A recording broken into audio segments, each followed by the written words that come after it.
This is Scott the Fix-It Guy. Our goal with our videos is to empower you to be able to do the repairs on your own and save a whole lot of money and also get that great feeling of having fixed it by yourself. Today we have a Bosch front burner that is not igniting, and we're going to go over some ways of fixing it.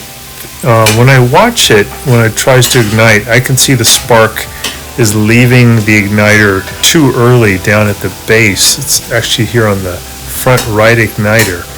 So the best way to fix this is to remove all of the burner caps and to remove all of the burners, and then this silver spill plate is removable then.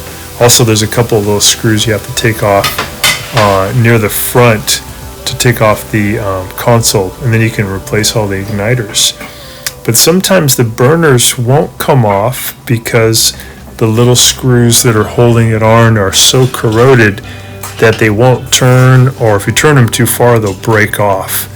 And if that's the case, then it may be actually pretty expensive to fix it, because you end up having to replace the burner heads, the screws, and you have to drill out the screws that broke. It's a real challenge.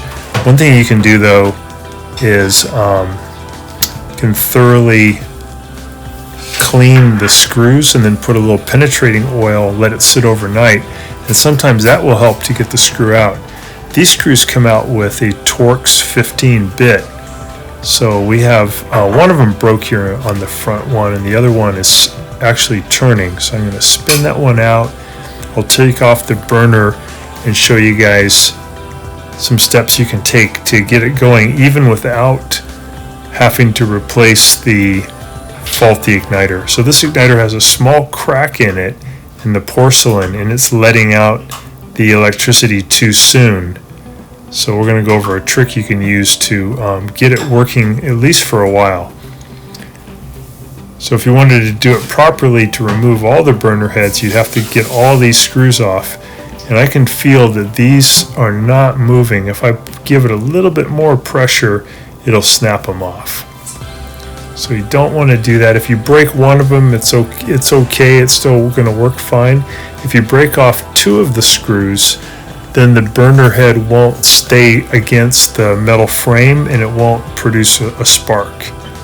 So here's the front left, and we're removing it, and this screw does turn. It took a lot of effort, but it was able to turn without breaking.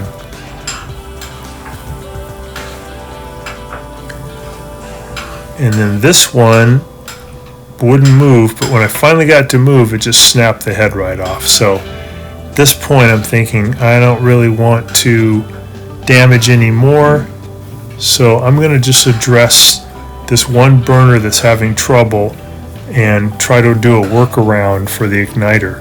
So I took out the one screw that was holding it on the burner.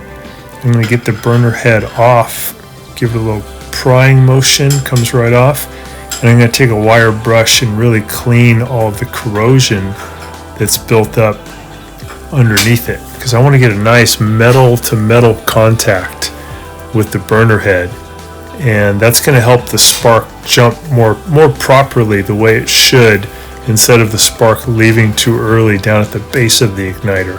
I'm going to clean really well with my wire brush around the igniter. I want to be careful I don't damage the igniter itself, because they're kind of fragile. So now I have the burner and I'm cleaning it really well on the bottom, just rubbing off all of the corrosion and the baked iron milk that boiled over at some point. So I'm just going to clean up all these areas the best I can, and then I'll show you guys a little trick that you can use to make the igniter that's cracked still work, so the electricity will flow to the top of the igniter and not leave prematurely. If it flows to the then it can make a really strong spark and light the gas. So to fix the crack, it sounds funny, but it works. You just use a little bit of this super glue gel right on the white part where the porcelain is, and it fills in the crack.